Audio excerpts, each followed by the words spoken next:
वैसे तो इस दुनिया के अंदर खूबसूरती का कोई पैमाना नहीं बना, लेकिन जब हम बात नेचुरल चीज़ों की करते हैं और नेचर की करते हैं, तो बहुत सी आपने खूबसूरत जगह देखी होंगी, एक से एक जगहों पर आप गए होंगे।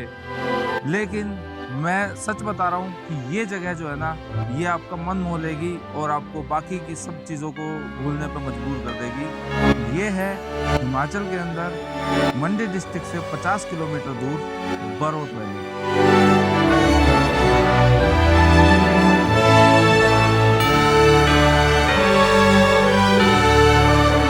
इतनी शानदार ये वैली है कि आपने स्विट्ज़रलैंड आप गए भी होंगे, आपने स्विट्ज़रलैंड के फ़ोटोज़ भी देखे होंगे, लेकिन आप जब यहाँ पर आकर और इस नेचर को आप सच में फ़ील करेंगे, तब आपको लगेगा कि यार ये हमारे देश के अंदर भी थोड़ा छोटा ही सही, लेकिन स्विट्ज़रलैंड जैसी एक जगह तो है।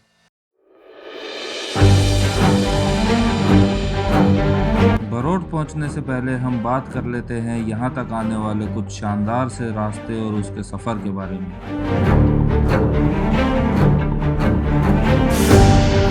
पंजाब के अंदर से बने हुए लंबे लंबे हाईवेज और खेतों के बीच में से आती हुई ये शानदार प्यारी नहरें और बड़े बड़े खेतों के बीच में बने हुए गुरुद्वारे अलग ही मज़ा देते हैं। और इन सब को पार करते हुए हम पहुंच जाते हैं हिमाचल।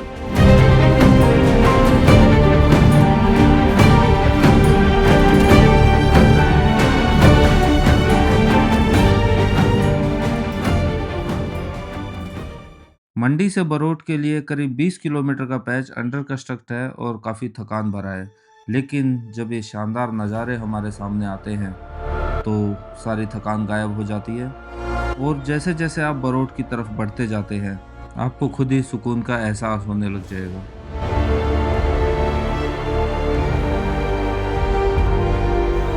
रास्ते में मुझे झरने के किनारे बने इस कमरे ने काफ़ी अट्रैक्ट किया।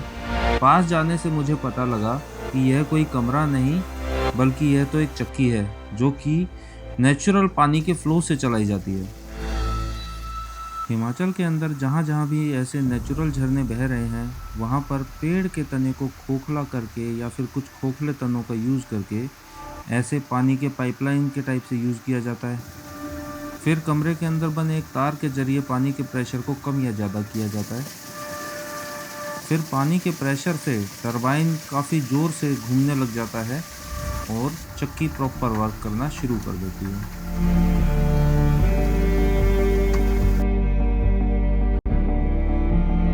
वैसे इस चक्की की ओनर जो कि 55 साल की एक बुजुर्ग महिला थी, उनका नेचर और बिहेवियर मुझे बहुत पसंद आया।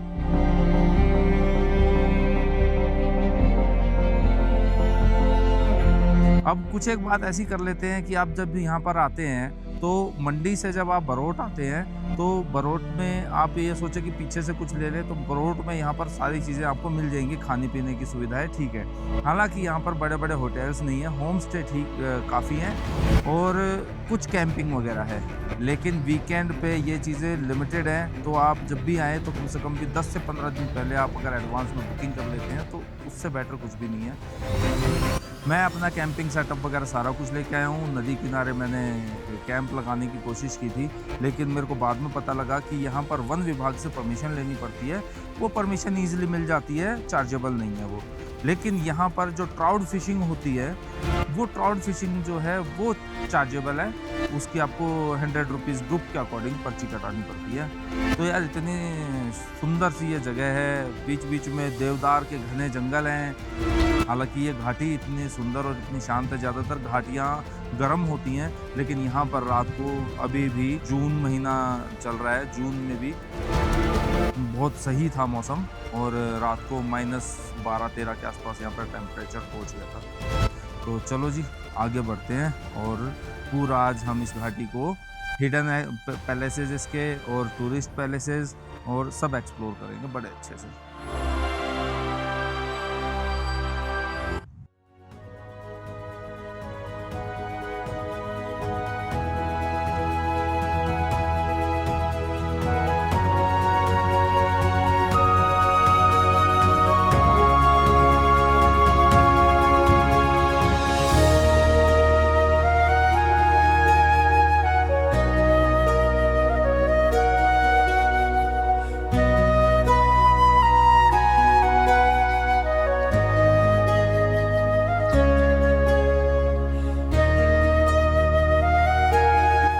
वैसे तो आप जब भी कहीं घूमने जाते हैं तो वो ज़्यादातर टूरिस्ट पैलेसेस होते हैं और वहाँ पर कमर्शियल एक्टिविटीज़ होती हैं। लेकिन बरोट आप जब भी आएँगे तो आपको महसूस होगा कि यहाँ पर कोई कमर्शियल एक्टिविटीज़ वैसे नहीं है जो कि पेड हो। तो आप अपने हिसाब से इतनी ये वैली इतनी शानदार है, इस वैली के लिए आप अपने हिसाब से चीज़ें लेके आइए। बड़े-बड़े ग्राउंड्स हैं, चाहे आप यहाँ के क्रिकेट खेलो, फुटबॉल खेलो, बैडमिंटन खेलो, अलग-अलग एक्टिविटीज़ हैं यहाँ पर बढ़िया से। तो आपको खुद ही महसूस होगा कि यार ये सही चीज़ें हैं। अभी मुझे एक फैमिली मिली, मैं इंट्रोड्यूस कराऊँगा आपको उस फैमिली से। वो लोग 10 दिन से यहाँ रुके हुए हैं, मतलब गर्मी की छुट्टियाँ ऐसे एन्जॉय की जाती हैं। ये है असली तरीका है एन्जॉयमेंट करना है। लेकिन लोग जो है ना 2-1 दिन की आइटिनरी बना के आते हैं, पर मेरा कहना ये है कि आप जब भी बरोट आए ना बड़ी तसल्ली से आइए और गंदगी मत फैलाइए यार। मैंने देखा जगह-जगह लोग ना आजकल गंदगी फैलाना बहुत पसंद करते हैं। भाई क्यों फैलाते हो? आपको दोबारा ही आना पड़ेगा तो आप खुद ही बोलेंगे कि यार ये जगह इतनी गंदी क्यों है?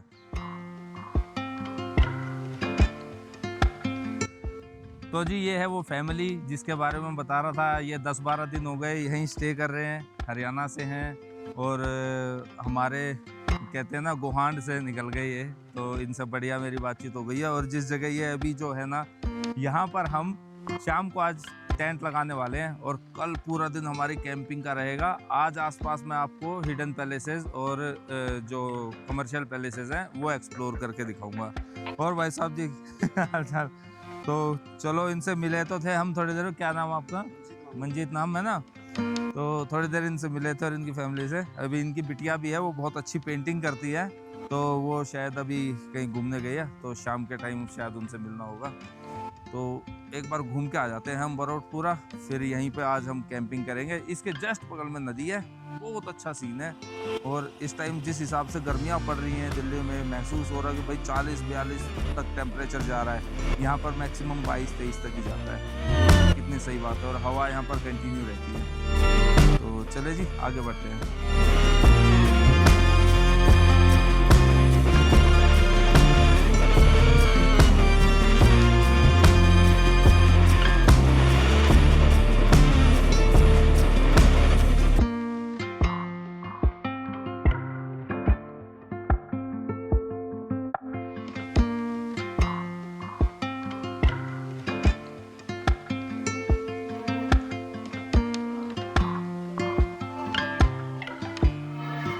बरोट में जब हम एंटर होते हैं और बरोट 0 पॉइंट पहुंचता है तो उसके नीचे की तरफ हम देखते हैं कि अलग-अलग जगह के नज़ारे दिख रहे हैं। और मैं उस जगह को क्रॉस करते हुए पीछे की तरफ से, और मैं वहाँ रुका हुआ था टेंट पे जो मैंने आपको दिखाया ना अभी, वो यहाँ से करीब-करीब 2 किलोमीटर के आसपास है। जब आपको ये महसूस होगा कि यहाँ पर रास्ता एंड हो गया है, तो आपको एंड नहीं, क्योंकि मैं अभी जिस जगह खड़ा हूँ ये यहाँ की बरोट की मेन अट्रैक्शन है। यहाँ पर मेन अट्रैक्शन तक लोग आके रुक जाते हैं, आसपास के होम स्टे ले लेते हैं या फिर अंदर मार्केट की तरफ ले लेते हैं। लेकिन अगर आपको रियल में पीस चाहिए तो आपको मेन और आगे यहाँ से 1-1.5 किलोमीटर जाना पड़ेगा, तो आपको समझ में आएगा कि ये वैली कितनी सुंदर है। और उससे आगे फिर आप चलते चले जाइए, कहीं भी कैंप लगाइए, अपना एंजॉय कीजिए। और मैं अगेन यही रिक्वेस्ट करता हूँ कि यहाँ पर कुछ भी ऐसा काम मत कीजिए जिससे कि प्रशासन को कोई सख्त कदम लेने पड़े, क्योंकि अभी तक प्रशासन यहाँ पर बिल्कुल चुप है, बिल्कुल शांत है। आपको किसी तरह से कोई रिस्ट्रिक्शन नहीं है, कहीं भी आप कैंप करो, कहीं भी आप एंजॉय करो, ड्रिंक करो, कोई ऐसा कोई इशू नहीं है। तो चलो अब थोड़ी देर यहाँ पर इसकी मेन अट्रैक्शन को एंजॉय करते हैं। और यहाँ पर एक ये फाउंटेन बनता है जो कि पीछे जो रिवर है, इस रिवर में से जो पानी आता है, वो रिवर का बहाव जब कम ज़्यादा होता है तो उसमें ये आके टकराता है, और जितनी तेज़ वो पानी टकराएगा उतना ही ये ऊपर तक फाउंटेन जाता है ना। नेचुरल प्रोसेस से बनाया हुआ है। तो एक बार इसको देखते हैं, बहुत ही ब्यूटीफुल लग रहा है।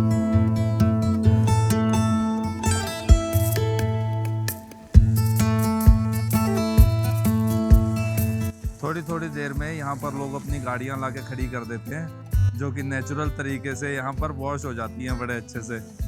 1 बाय 1 लोग अपनी गाड़ियाँ लगा रहे हैं।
अभी मैं बैराज पार करके और इस तरफ वाले एरिया में आ गया हूँ और यहाँ पर दो रोड होते हैं, एक ऊपर को जाता है एक नीचे को, दोनों में ही आप जा सकते हैं और दोनों से ही आपको व्यू देखने को मिलेगा और ये बिल्कुल ऐसा लगेगा आपको स्विमिंग पूल की तरह है, बहुत शानदार। और यहाँ पर बोटिंग भी होती है, पहले लोग फिशिंग भी किया करते थे और स्विमिंग भी, अभी वो बंद है। अभी आप नदी बिल्कुल पास में है इसके साथ में। ये एक्चुअल में हाइड्रो पावर प्रोजेक्ट है जो कि 1920 में अंग्रेजों ने बनाया था, फिर ये कुछ टाइम बाद बंद हो गया था और अभी फिर से ये ऑपरेटेड है और गवर्नमेंट का इस पे कंट्रोल है। हालांकि ये बहुत ज़्यादा बिजली यहाँ पर प्रोड्यूस नहीं होती है, लेकिन ये देखने में इस वैली की जो है ना ये शान को और बढ़ा रहा है। तो यार बहुत ही औसम है। थोड़ी देर यहाँ बैठेंगे, हालांकि बरसात का मौसम हो गया है तो चार चांद लग गए हैं और आज वैसे भी मेरा कैंपिंग करने का मन है। तो अब बढ़िया से ये वीडियो एंड होने के बाद मैं एक बहुत अच्छी सी जगह कैंपिंग करूँगा। और पहली बार मेरे साथ ऐसा हो रहा है कि मैं किसी भी लोकेशन पे जा रहा हूँ तो वहाँ पर 2-2.5 घंटे कब निकल जा रहे हैं मुझे पता ही नहीं लग रहा, बिल्कुल इतना मज़ा आ रहा है मतलब यहाँ पर। तो है स्पेशली मैं आप सबको जो फैमिली वाले लोग हैं या जो एक अच्छे बिहेवियर अच्छे नेचर वाले लोग हैं उनके लिए बिल्कुल पीस वाली जगह है। आप आओ यहाँ पे खूब एंजॉय करो, कोई रोक टोक नहीं है, बड़ा मज़ा आ रहा है।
वैसे तो इस ब्यूटीफुल सी वैली में इतना कुछ है करने के लिए कि आप एक सेकंड के लिए भी बोर नहीं होने वाले। बहुत बढ़िया से होम स्टे और जो है ये तो चीज़ें हैं ही हैं ठहरने के लिए, लेकिन आप सुबह ही अपना निकल जाएंगे और पल पल यहाँ पर मौसम बदल जाता है। थोड़ी देर धूप आती है, थोड़ी देर छाँव आती है और बारिश कब हो जाए उसका तो कोई भरोसा है ही नहीं।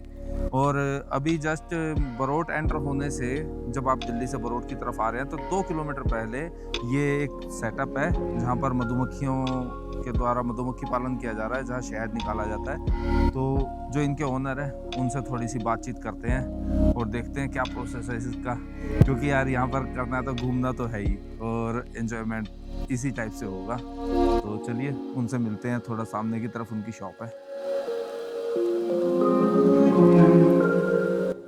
नमस्कार जी, आप यहीं से हो भैया कि बाहर से आते हैं? अच्छा यहीं से। तो ये मधुमक्खी पालन आपने किया हुआ है? हाँ। अच्छा कोई और है? अच्छा अच्छा, आप यहाँ बैठे थे ना साथ में, मेरे को लगा कि आप लोगों ने किया हुआ। अच्छा अभी नहीं आएंगे वो? नहीं आएगा, शाम को आएगा। अच्छा अच्छा, थोड़ा मैं देखना चाह रहा था, तो आप लोगों के हाथ में नहीं है? देखो आप देख सकते हैं। अच्छा जी, अच्छा जी। अच्छा ये मैं काफी देर से देख रहा हूँ, ये क्या चीज है ये? सब लिंगड़ है जी, बहुत अच्छी चीज है। लिंगड़? हाँ लिंगड़ बोलते इसको, अचार बनता है। ये बाल निकाल के ना साफ करके बढ़िया खाने को भी अच्छी है। अच्छा, इसमें क्या कोई भी केमिकल नहीं, ना कोई प्योर ऑर्गेनिक है। तो इसको आप उगाते हो कि अपने आप उग जाता है ये? अच्छा अपने आप ये और अपने आप जंगलों में होती है, इसी सीजन में होती है। अच्छा इसी सीजन, बरसात के सीजन में ही होती है ये? नेचुरल चीज होती है। ये बाल साफ करके ना ब्रिक काट के बना के खाना कितना अच्छा है, बहुत वाह वाह वाह। इसमें कोई केमिकल नहीं पड़ा है। तो कैसे सिंपल तरीके से बनाई जाती है ये? टमाटर डाल के जैसे सब्जी बनाते हैं, टमाटर प्याज वगैरह जो डाल के बनाते हैं ऐसे?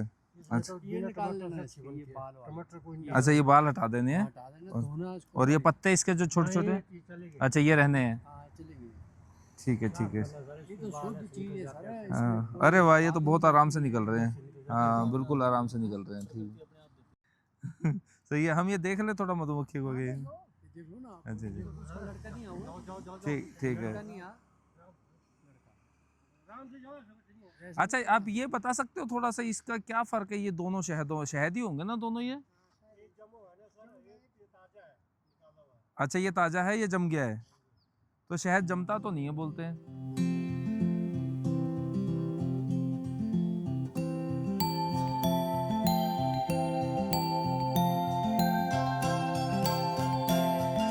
भाई साहब, कितनी मधुमक्खियां हैं यहाँ पे। यार मेन बंदे तो यहाँ पर नहीं है, ये उनकी रिहाइश का है, और ऑब्वियसली इस तरह की रिहाइश है तो वो बाहर से ही आके रह रहे होंगे। यहाँ पर लोग आते हैं काम धंधे के पर्पज से। और ये बॉक्सेस को देखते हैं एक बार।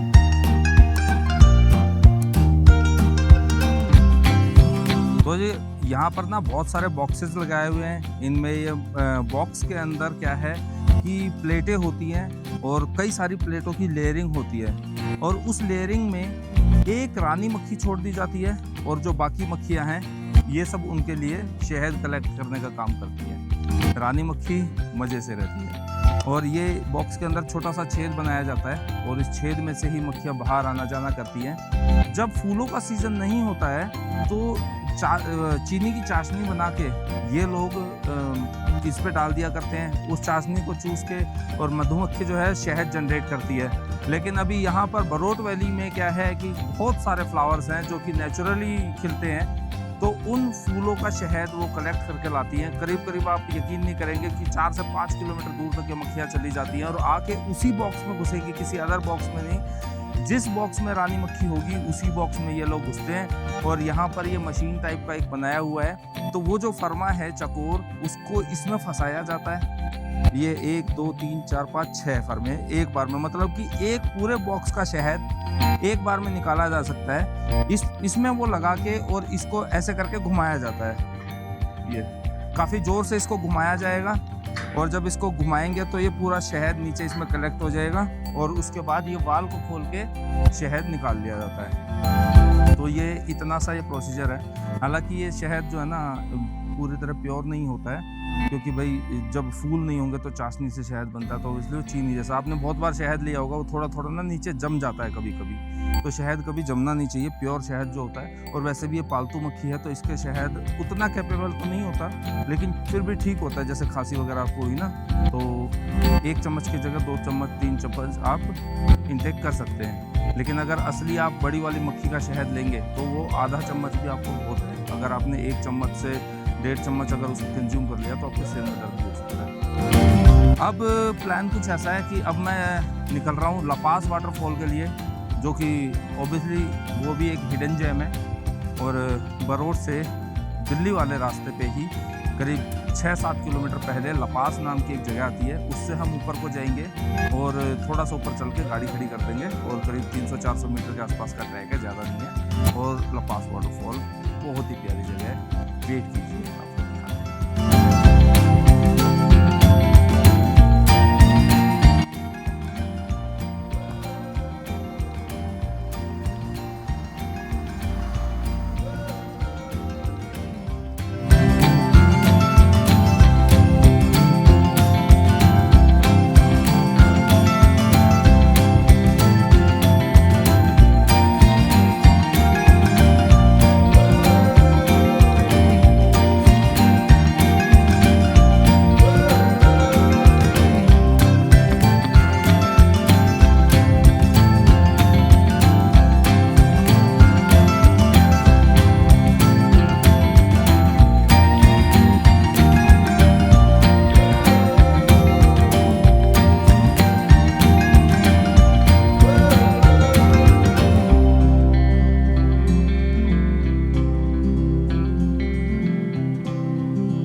लपास विलेज पहुंच गए हैं, और कुछ लोग मिसगाइड भी करते हैं। पीछे आपको बोलेंगे कि 1-1.5 किलोमीटर गाड़ी रोक दो पहले ही। हालांकि मैंने गाड़ी जहाँ से टर्न लिया ना और ऊपर की तरफ आना शुरू किया, वहाँ से ट्रैक भी शुरू होता है और बहुत ही शानदार जंगल के अंदर से होता हुआ आता है ये ट्रैक।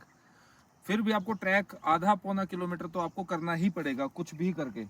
तो गाड़ी बिल्कुल एंड तक आती है। यहाँ पर आपको कुछ गांव के स्थानीय लेडीज़ मिलेंगी, लपास गांव बिल्कुल टॉप के ऊपर, और यहाँ पर आप अपनी गाड़ी लगा दो। पीछे रोकने क्यों, जब यहाँ तक गाड़ी आ रही है। हालांकि पीछे फ्री पार्किंग है, यहाँ पे आपको 50 रुपये पार्किंग के देने होंगे और बाइक के 20 रुपये। और अब यहाँ से ट्रैक करके अपन वाटरफॉल तक जाएंगे। और देखो कितना शानदार ट्रैक बना हुआ है खेतों के बीच में से, और पक्का ट्रैक है, कोई टेंशन वाली बात नहीं है। तो चलो आगे बढ़ते हैं।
वैसे ट्रैक तो ये बहुत ब्यूटीफुल है, लेकिन ट्रैक का मतलब ये नहीं होता कि आप बस चलते जाओ और चल के कहीं पे चले जाओ।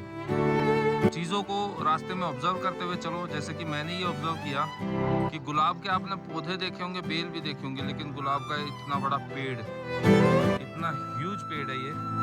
देखो कितना मोटा इसका तना है, और पूरा ये बहुत अच्छे से पनपा हुआ है।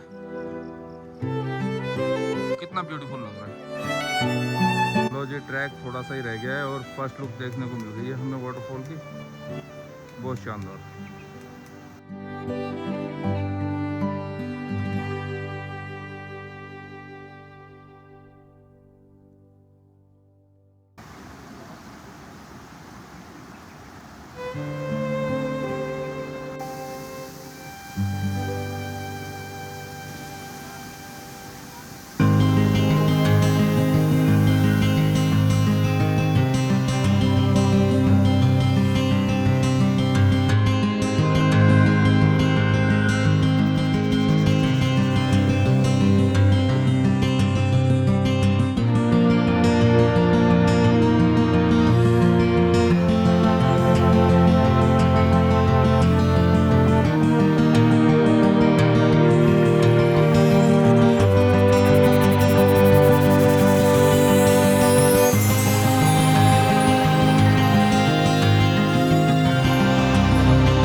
भाई यहाँ पर खाने पीने की चीज़ें तो लिमिटेड है। हालांकि कैफ़े वगैरह सही बने हुए हैं, लेकिन कुछ चीज़ें लिमिटेड चीज़ें हैं, जैसे कि राजमा चावल हो गए, सिड्डू है, मोमोस है, मैगी है।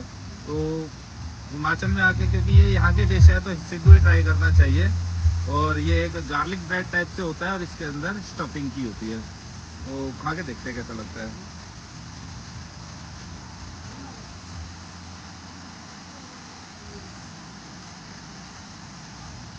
तो है, समझ नहीं आया, या तो फर्स्ट टाइम खाया है, कुछ अलग सा है, लेकिन ठीक है, एवरेज है। बहुत ज़्यादा बढ़िया भी नहीं, बहुत ज़्यादा प्रभाव है, खाने लायक चीज़ है। ये वाटरफॉल के जस्ट ऊपर बना हुआ है एक बढ़िया प्यारा सा कैफ़े बना हुआ है, और कैफ़े के साथ में ही इन्होंने ये नया स्ट्रक्चर बनाया है जिसमें कि आप रात को स्टे भी कर सकते हैं। कोई बहुत ज़्यादा चार्जेस नहीं है, हालांकि मैं चार्जेस डिस्क्लोज़ नहीं कर सकता, लेकिन अच्छी जगह है। आपको सेपरेट बिस्तर मिल जाएंगे, और जहाँ से कि आपको वाटरफॉल का बढ़िया व्यू आएगा। तो भैया मोस्टली यहाँ पर मतलब चीड़ वगैरह नहीं है, ज़्यादातर कैल और ये देवदार पान जैसे आप पूरा ऊपर जाएंगे तो रई फोर्ट मतलब ज़्यादा क्वांटिटी किसके पास ये देवदार की है? ज़्यादा यहाँ पे देवदारों का है और पान भी ज़्यादा। अच्छा, ये जगह आपकी है कि रेंट वगैरह जाता है? अच्छा खासा रेंट जाता होगा। बिल्कुल आप कराओ रहते हैं लोग लेंगे।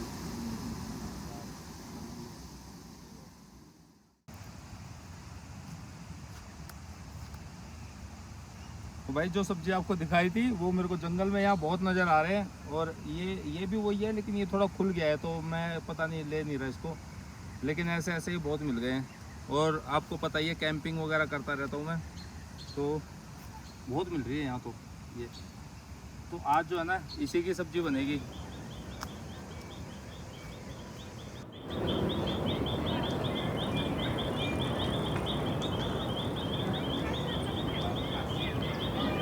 तो जी बरोट वैली में हमने मज़े से अपना टाइम यूटिलाइज़ कर लिया, और अब मैं यहाँ के कुछ हाइलाइट्स बता देता हूँ। आप दिल्ली से आ रहे हैं तो मंडी के रास्ते आप मंडी से रास्ता कटता है तो बरोट वैली आ जाएंगे। बाकी बरोट वैली में आप आके कैंपिंग कर सकते हैं। ट्राउट फिश है यहाँ पर, वो खाने को भी मिलेगी आपको और फिशिंग करने के लिए भी मिलेगी, लेकिन उसके फिशिंग के लिए आपको 100 रुपये की पर्ची कटवानी होगी नगर पालिका से, और अगर आप वो नहीं कटाते तो फिर आपका चालान हो सकता है, फ़ाइन लग सकता है आपको। और सबसे बेस्ट मौसम इसमें मार्च अप्रैल मई तक है। अगर जून में आप आते हैं तो मज़ा तो आएगा, लेकिन विजिबिलिटी थोड़ी कम हो जाती है, तो इसलिए अवॉइड करें तो ज़्यादा सही है, क्योंकि बरसातें शुरू हो जाती हैं। और आपको मैंने हिडन पैलेसेस भी दिखाए, और भाई पूरा मैंने बरोट को बहुत अच्छे से एक्सप्लोर करा है। तो है यार, मिनी स्विट्ज़रलैंड ऐसे ही नहीं बोला जाता है। यहाँ पर आकर एक्सपेंसेस जो हैं आपको 1000 से 1200-1500 के बीच में रूम मिल जाता है। अगर आप लोग नेचर वाइज़ अच्छे हैं, अगर आप उनसे डील करते हैं कि मेरे को 5-6 दिन के लिए रुकना है, तो जो 1500 रुपए वाला रूम है वो आपके लिए 1000 भी लग जाएगा। और मार्केट के अंदर भी, मार्केट के बाहर भी होम स्टेज़ हैं, और अगर थोड़ा आउटसाइड चले जाते हैं तो आपको कैंपिंग फैसिलिटी भी मिल जाती है। लेकिन कैंप्स में क्या है कि सुबह-सुबह जैसे शोर-शराबा हो रहा है, या फिर जो ड्रिंक वगैरह करने वाले लोग हैं वो रात को लेट तक जागते हैं, तो अब वॉल तो होती नहीं है, तो आवाज़ें आती हैं, तो थोड़े डिस्टर्बेंस का सामना आपको करना पड़ेगा। तो आप अगर ड्रिंक वगैरह के शौकीन हैं तो आपके लिए कैंप बेस्ट है, नहीं तो होम स्टे। और मैं जिस होम स्टे में अभी रुका आज निर्वाणा में, क्योंकि मैं टेंट नहीं लगा पाया, बारिश हो रही थी, लेकिन मैं होम स्टे में रुका। उन्होंने किचन भी बनाया हुआ है, और बहुत सही उन्होंने अपना हमसे बातचीत की, रेट वगैरह भी ठीक थे। तो कुल मिला के ये बरोट का हाइलाइट्स है। यहाँ पर बहुत ज़्यादा कोई खर्चा भी नहीं लगता है, और लोग नेचर वाइज अच्छे हैं। आप किसी गाँव में घूमने चले जाइए, मैं जैसे अभी ये खेत में घूम रहा हूँ यहाँ पर, तो खेत का बड़ा सही है। और मौसम जो है ना बड़ा उल्टा-पुल्टा सा रहता है यहाँ पर, कभी भी बदल जाता है, तो आप अपने उस हिसाब से तैयारी करके आइए। और अब जो है आपको बाय-बाय करने का टाइम आ गया है। उम्मीद करता हूँ आपको वीडियो अच्छा लगा होगा। जो लोग पहले बरोट आ चुके हैं वो कमेंट करके बताएँ कि उनको बरोट कैसा लगा। मुझे तो पर्सनली बहुत अच्छा लगा। तो अब कल हम कैंपिंग करेंगे अच्छी सी ब्यूटीफुल सी एक लोकेशन पे। तो ऐसी ही और बढ़िया सी वीडियो देखने के लिए बने रहिए हमारे साथ। सी यू सून। एक खा के देखूं?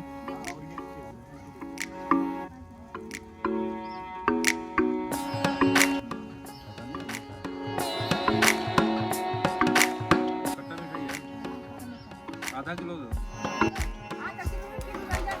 आधा किलो करेंगे क्या? उतना भी